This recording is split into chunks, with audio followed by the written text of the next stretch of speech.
Français s'il vous plaît, émission d'actualité roumaine et francophone. Bonsoir à tous, je suis réellement ravi de vous retrouver pour une nouvelle saison d'En Français s'il vous plaît. Ça va être tous les vendredis soirs à 19h15, ici et seulement ici, à RFI. On va revenir avec vous sur la visite du président Hollande en Roumanie, c'était mardi dernier. On va revenir avec une invitée parfaitement franco-roumaine, une double vision, une double sensibilité aussi, pour mieux comprendre la signification de cet événement. Il s'agit de Dana Gruia-Dufo. Dana, dans la vraie vie, on se tutoie, donc on va se tutoyer parce qu'on se connaît depuis très longtemps. Tu diriges un cabinet d'avocats ici à Bucarest depuis plus de 20 ans maintenant. Tu as quitté la Roumanie communiste à l'adolescence. Tu as construit une vie, une carrière à Paris avant de refaire la même chose en Roumanie. Comment est-ce que tu as vécu, sur un plan personnel d'abord, sentimental donc, cette visite du président français dans ton pays natal ? C'est beaucoup dire, plan sentimental. D'abord, ça fait quand même 25 ans cette année que je fête de travail en Roumanie.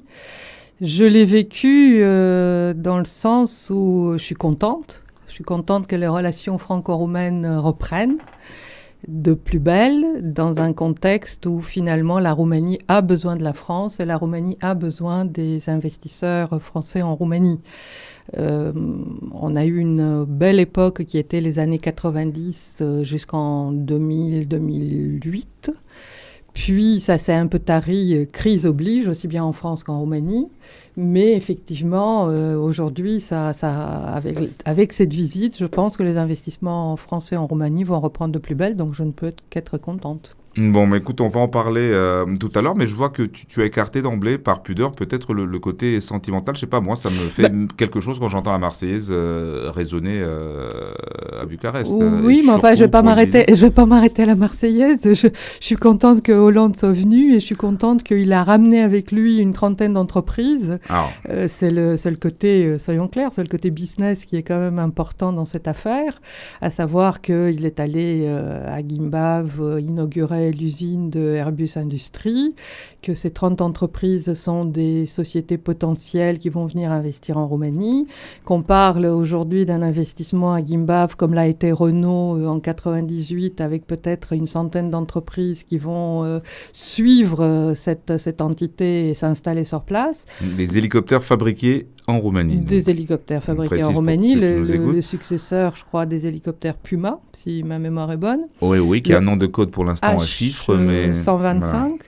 Voilà. Donc, je suis contente d'entendre la Marseillaise, mais au-delà de la Marseillaise, je vois quand même ce que ça va amener et pour la France et pour la Roumanie. Bon, alors, là, je m'adresse du coup à l'avocate d'affaires que tu es. Très concrètement, donc, sur les 30 hommes d'affaires là, que tu viens d'écouter et d'évoquer, tu crois qu'il y aura combien en fin de compte, d'entre eux, combien d'entre eux deviendront réellement des investisseurs ici en Roumanie ? Je ne crois pas qu'il faut le calculer comme ça, sur les 30, savoir combien, parce que dans les 30, il y en a beaucoup. Qu'est-ce que ça signifie pour ceux qui ne sont pas dans le monde des affaires, pour être le plus concret possible? C'est-à-dire, on parle de quoi concrètement? Quelles sont les perspectives réelles? Les perspectives réelles, c'est ça. C'est par exemple, chez Airbus, on parle aujourd'hui d'une possibilité d'avoir une centaine d'entreprises françaises qui vont venir s'installer autour de Airbus pour aider à la construction de ce futur hélicoptère. Mais parmi ces 30 boîtes, parmi ces 30 hommes d'affaires, ces 30 boîtes, est-ce que... Il y en a beaucoup qui travaillent déjà avec la Roumanie dans les 30 qui ont accompagné le président. Il y en a un certain nombre qui travaillent déjà de longue date avec la Roumanie et d'autres qui vont venir. Allez, soyons optimistes, parce que moi j'aime bien voir le verre à moitié plein, pas celui à moitié vide. Disons qu'il y a peut-être 70% de ces entreprises qui vont venir s'installer à une échéance de 18 à 24 mois. Bon, ça c'est concret et c'est pas mal. Moi, ce qui m'a frappé dans le discours du président Hollande, il y a beaucoup de choses qu'on peut dire, sur le plan économique notamment. Et il a dit deux fois. Il a dit une fois à Magurele, avec la rencontre des hommes d'affaires et roumains et français. Il a redit à l'ambassade, en recevant la communauté d'affaires. Il a souligné que la France vient, avec des mots choisis, que la France vient chercher en Roumanie non seulement, c'est plus le cas d'une main-d'œuvre bon marché, mais au contraire, une économie de l'avenir performante, et notamment en matière de IT. Est-ce que c'est pas un tendre rêve, ou est-ce que c'est vraiment ce vers quoi se dirigent les investisseurs français ici maintenant? Est-ce que la primauté est là-dedans? Il y a un peu de tout. Il y a effectivement de l'IT. On l'a vu à Magorelle avec la coopération scientifique franco-roumaine qui va aboutir normalement à la construction du laser le plus puissant du monde. Oui, ça dépasse le IT. Oui, voilà, on est quand même dans technologie de pointe, absolument. Domaine de technologie de pointe. Donc, on a effectivement la possibilité de faire un développement dans ce domaine-là, mais pas seulement. Là où finalement la France a un savoir-faire et la Roumanie a besoin, c'est aussi tout ce qui concerne les infrastructures. Il y a 2 jours, on a voté le master plan des transports. Transport, ça veut dire autoroutier, ferroviaire, naval, maritime. Et la France a un réel savoir-faire dans le domaine. Ça va peut-être permettre aux entreprises françaises qui sont présentes sur le territoire roumain, qui n'attendent que ça, qu'enfin elles commencent à travailler sérieusement et qu'on construise en Roumanie ce qu'on n'a pas fait pendant 25 ans. Justement, parce que ça, la France a beau avoir un savoir-faire, elle a l'expérience de savoir qu'on a voté je ne sais combien de master plans et que la Roumanie a une réelle expertise à ne pas les mettre en application. On espère bien qu'ils vont les mettre et on espère bien que l'actuel sera le bon.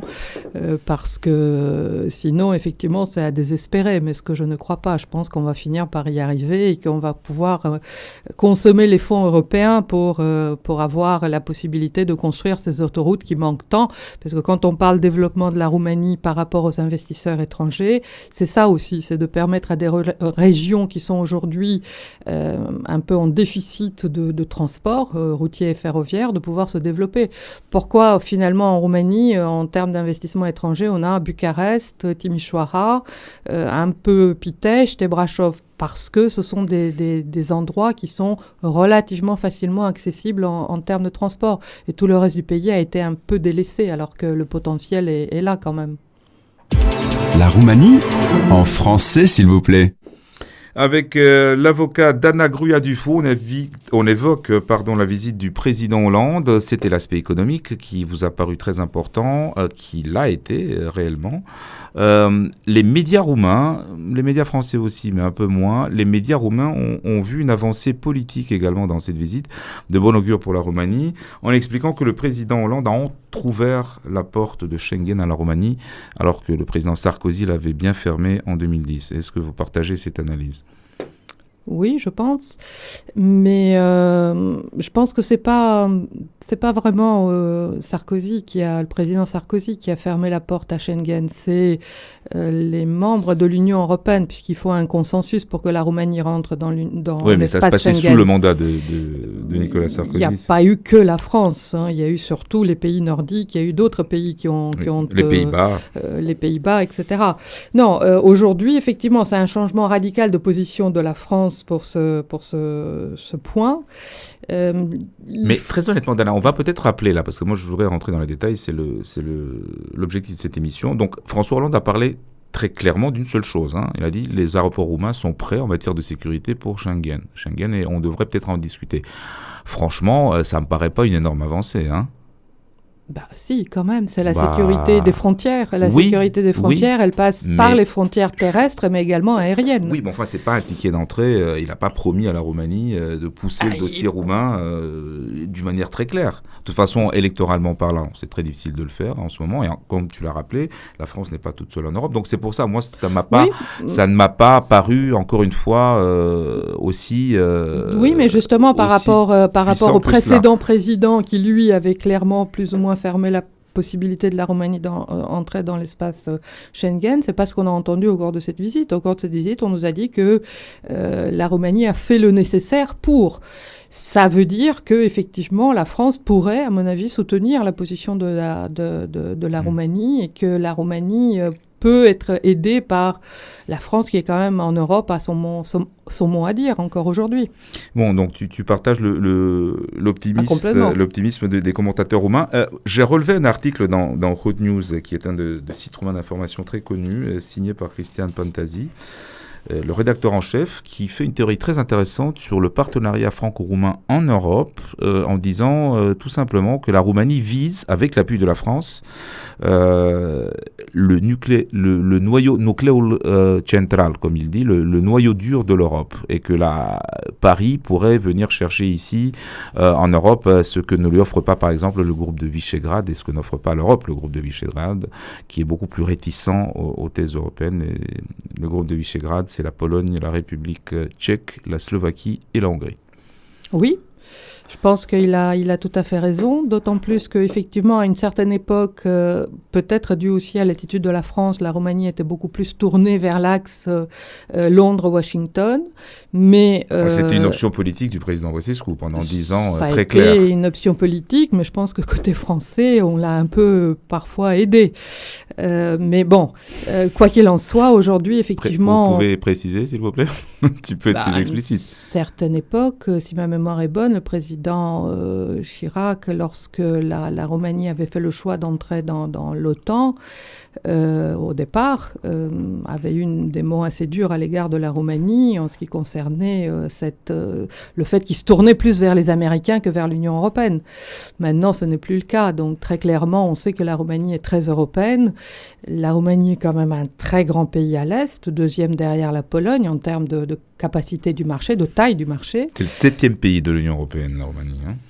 7e. Par la taille et l'importance. Oui, mais en Europe de l'Est, le 2e derrière Absolument. la Pologne. D'où l'intérêt aujourd'hui pour la Roumanie de se rapprocher, parce que historiquement, culturellement, politiquement, tout rapproche la Roumanie de la France.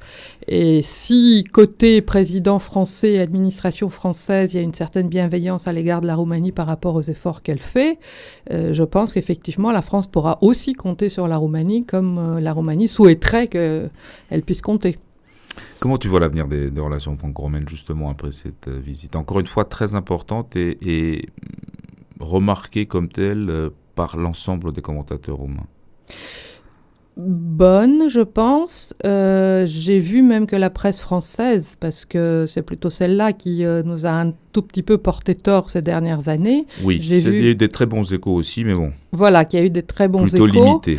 Et qu'on aimerait quelque part que la presse française commence à regarder vraiment le potentiel de ce pays, sa capacité de développement et ce qu'elle peut apporter à la France, plutôt que le côté du verre vide, à savoir les Roms ou d'autres problèmes qu'a pu connaître la Roumanie dans le temps. La Roumanie, c'est pas ça. La Roumanie, c'est plus 4% de développement en termes de croissance. La France, je crois que c'est 0,5 cette année. Superbe performance déjà, 0,5. Voilà. Donc le fait d'avoir une telle croissance côté roumain, de voir que les entreprises françaises elles sont présentes dans notre vie de tous les jours finalement, les entreprises françaises, si on regarde bien. Qui ne va pas faire ses courses chez Carrefour? Qui ne travaille pas avec la Société Générale? Qui n'a pas acheté une Dacia, etc., etc. Qui n'a pas son abonnement chez Orange? Ceux qui sont chez Vodafone, pour citer toutes les marques. On n'aura pas de problème avec le CSA roumain. On parle des investissements français. Non, mais c'est vrai. Non, mais le CAC 40, et le président Hollande le disait aussi, le CAC 40 français est très présent en Roumanie et c'est devenu carrément le CAC 40 roumain.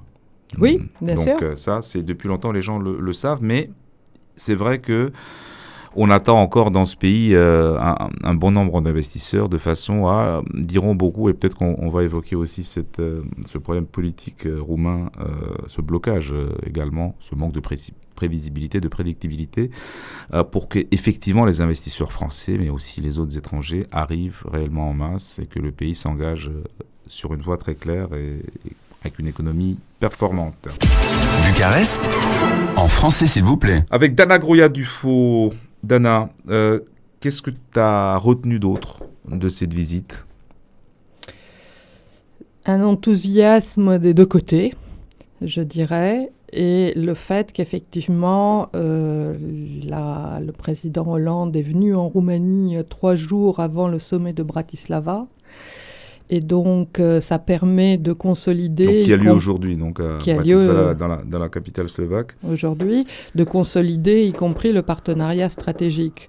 Donc, première visite d'État, je crois, depuis 1997. Non, c'est controversé. La venue du président Chirac. Je ne suis pas très sûr. Hein. Je parie plutôt sur celle que j'ai couverte, d'ailleurs, avec grand plaisir, du président Mitterrand, qui était en 91. Donc, c'est celle-là, la dernière officielle. Officielle. D'État. Voilà.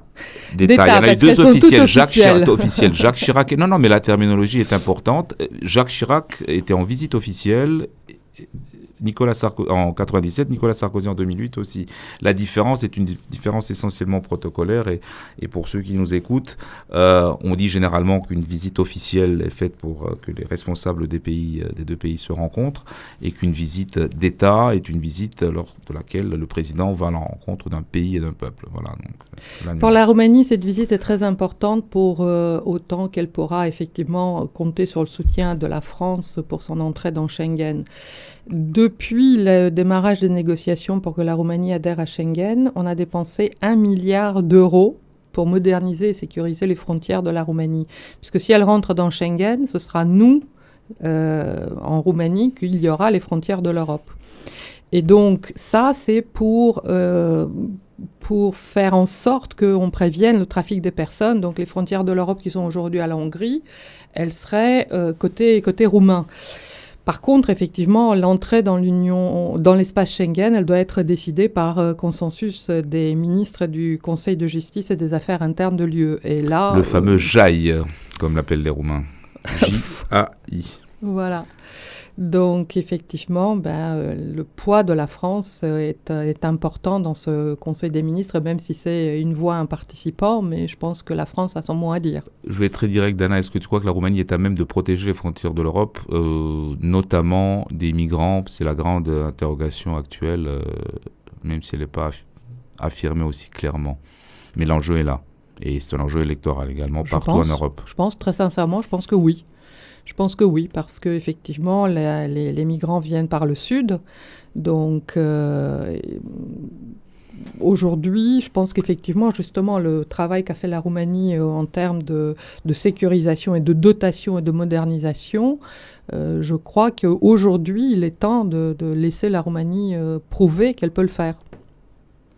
Alors, deuxième chapitre, Dana, sur cette visite, la suite, encore une fois, côté roumain. Comment est-ce que tu as senti la volonté, quelle volonté tu as senti lors des entretiens des autorités roumaines qui sont certes très, très heureuses d'accueillir un président occidental qui soutient la Roumanie, mais encore pour la capacité à mettre en œuvre les décisions, notamment économiques, prises lors de ce sommet. Côté roumain, on a que des échos positifs et on ne peut pas avoir autre chose. Non, pas les échos. Ça, les échos, ils sont parfaits. Mais la réalité... On a aujourd'hui... La réalité, on la verra dans les mois à venir, mais on a aujourd'hui un gouvernement qui veut très clairement faire avec un Premier ministre qui est très francophone, y compris dans les membres du gouvernement. On en a beaucoup, comme le vice-premier ministre, qui connaissent bien la France, qui savent ce que c'est que les entreprises françaises. Christine Borch est très francophone également, voilà. Absolument. Et puis, c'est pas le seul. Non, mais au-delà donc, de ça,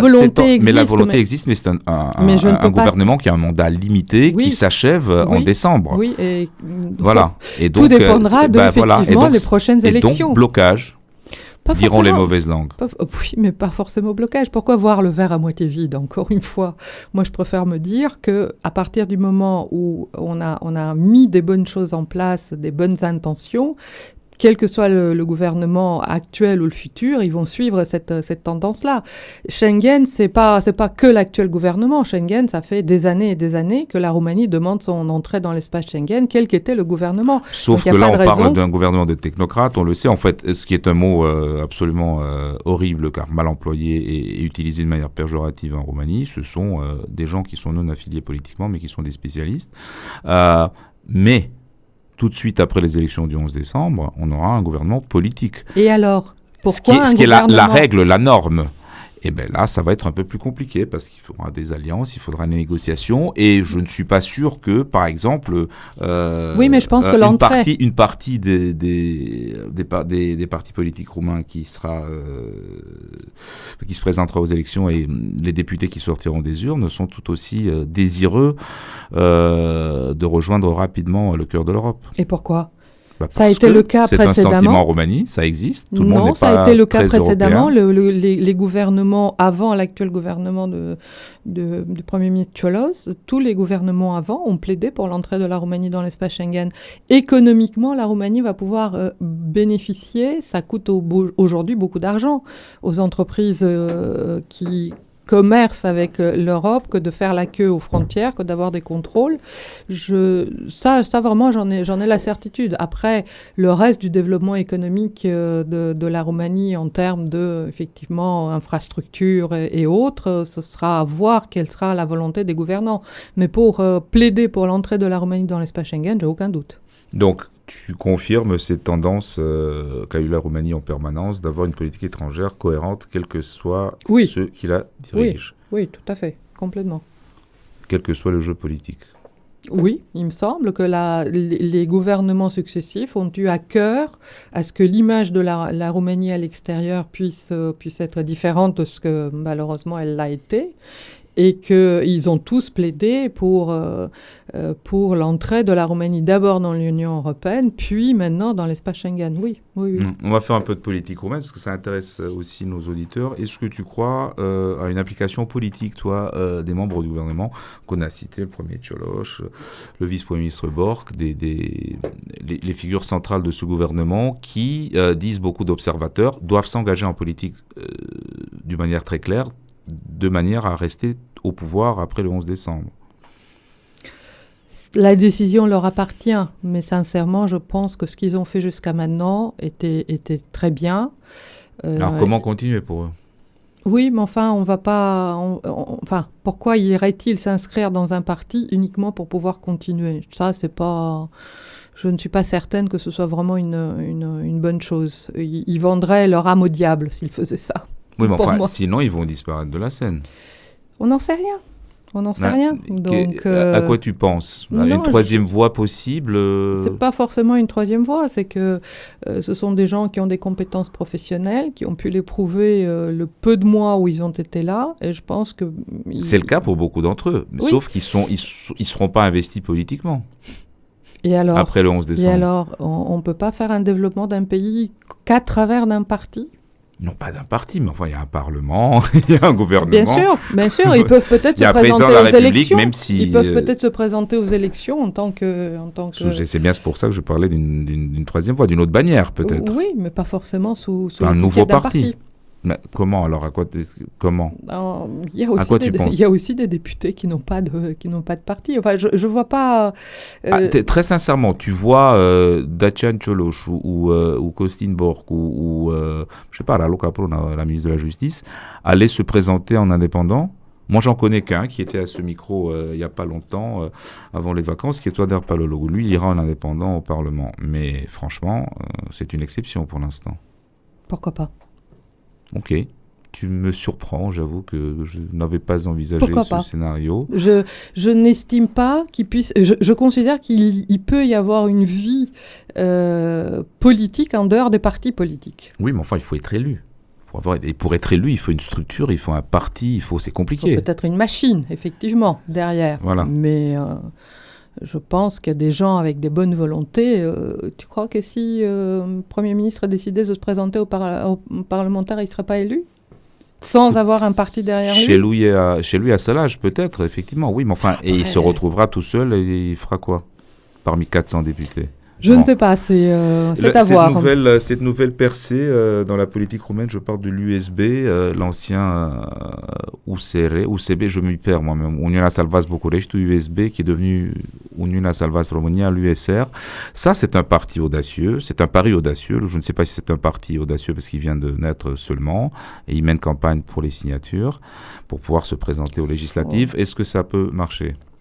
Bien sûr. Bien sûr. Pourquoi ça ne marcherait pas ? Je ne sais pas, je te pose la question. C'est mon rôle. Non, faut... Parce que là encore, c'est très difficile. Il faut une machine, il faut grappiller des signatures, il faut convaincre des élus. C'est compliqué. Ah oui, mais si les choses étaient faciles, tout le monde le ferait. Et puis personne ne l'a fait, voilà. Personne ne l'a fait pour l'instant. Donc je trouve que c'est formidable ce qu'ils ont fait jusqu'à maintenant. Il faut qu'ils continuent de se battre, se faire connaître. C'est ce que fait Nicu Jordan, c'est ce que fait Clotilde. Armand. Quand même fabuleux pour une Française de se battre autant important pour un pays qui n'est pas le sien de naissance. Le sien. Elle est fabuleuse. Et voilà, elle y croit. Donc, oui, pourquoi pas. Maintenant, il faut souhaiter qu'il puisse avoir une représentation suffisamment importante en province, de manière à ce qu'il puisse peser d'une voix au niveau du futur Parlement. En français, s'il vous plaît. Avec Dana Grouillat-Dufaux, 5 minutes encore pour nous, Dana, pour cette émission. Je termine avec un petit rituel, à moins que tu aies une autre chose dans l'actualité de la semaine ou dans cette visite qu'on n'a pas évoquée. Non, rien t'a sauté aux yeux, au cœur, parce que là, le cœur, tu le préserves. Je vois qu'il y a plein de... On ne dit rien. J'ai 3 questions et je suis très curieux de savoir comment tu vas répondre, toi. Vraiment la biculturelle parfaite. Quelle est ta photo roumaine du moment? Je pense la Roumanie, une photo, là, un instantané roumain. Un instantané roumain. Je sais pas, une image. Représentatif. Du moment et de ton état d'esprit actuel. Je sais pas, une photo de la campagne roumaine. Avec plus de détails, laquelle? Quel temps? Quel ciel? L'été, l'hiver? Je sais pas comment on dit ça en français. Kopița de fân. Une meule de foin. Une meule de foin, dans une prairie avec un beau ciel bleu. Voilà, c'est reposant, c'est zen, comme qui dirait. Donc oui, c'est ça l'image qui me vient instantanément à l'esprit. Quel est ton regret roumain? Que les choses ne soient pas allées plus vite qu'elles ne le sont déjà allées ces 25 dernières années. Quand je suis arrivée en Roumanie en 91, je pensais que sous 10 ans, on aurait non seulement rattrapé le retard, mais qu'on serait au niveau des autres pays européens. Mais bon, c'était utopique. Parce qu'effectivement, malgré tout, en 25 ans, on a fait des choses fabuleuses. Ceux qui étaient là dans ces années-là se souviennent qu'on est arrivé en Roumanie, il y avait encore le Telex. Et puis, ils n'ont même pas connu le fax à papier thermique, ils sont passés directement au fax à papier normal. Donc voilà, on est passé de la campagne roumaine où il n'y avait même pas le téléphone directement au GSM, au téléphone portable. Ils ont fait des sauts technologiques fabuleux. Et malgré ça, on voudrait toujours que ça soit allé plus vite que ce ne l'est et qu'ils aient rattrapé plus rapidement leur retard. Mais ça va venir. Quel est ton espoir roumain? Que ça continue. Qu'ils rattrapent leur retard. Que ça continue, qu'ils y arrivent. Qu'on puisse utiliser plus vite, plus sciemment les fonds européens, parce que la Roumanie est un contributeur positif à l'Union européenne, un grand contributeur à l'Union européenne, et que malheureusement, une capacité d'absorption très très limitée. Elle s'est améliorée, mais c'est pas encore ça. Alors qu'on a vu dans les autres pays qui sont entrés dans l'Union européenne, les fonds européens, les pays de l'Est, notamment la Pologne, la Hongrie. Les pays de l'Est, même avant les pays de l'Est, moi je me souviens de l'Espagne et le Portugal. L'Espagne et le Portugal dans les années 75-80 à la fin du régime de Franco, c'est fabuleux le saut qualitatif qui a été fait en Espagne grâce aux fonds européens. Donc la Roumanie elle est encore dans cette position et ça devrait permettre que ça améliore la qualité de vie des Roumains. Donc c'est un peu dommage de ne pas aller plus vite. Bon, on est à la veille du week-end, donc on peut se laisser aller découvrir des choses. Quelle est ta dernière découverte roumaine en matière de ce que tu veux? Truc que tu as découvert ici en Roumanie? Matière de ce que je veux, c'est tous les jours. De ce que oui, c'est pas, il n'y a pas un domaine. Je te demande pas une pièce de théâtre, un bouquin ou une photo. C'est voilà. Tiens. C'est quoi ton dernier tien? Tous les jours, je découvre des choses. Mon dernier tien, c'était à Mogorele, parce que la Roumanie va construire le laser le plus puissant du monde. J'ai trouvé ça génial, donc oui. Parfait, c'était Dana Grouillat-Dufaux. Merci à vous de nous avoir suivis. Rendez-vous vendredi prochain à 19h15 en français, s'il vous plaît. Et je sors mon petit slogan, ici et seulement ici, à RFI. Très bonne soirée à tous. En français, s'il vous plaît. Émission d'actualité roumaine et francophone.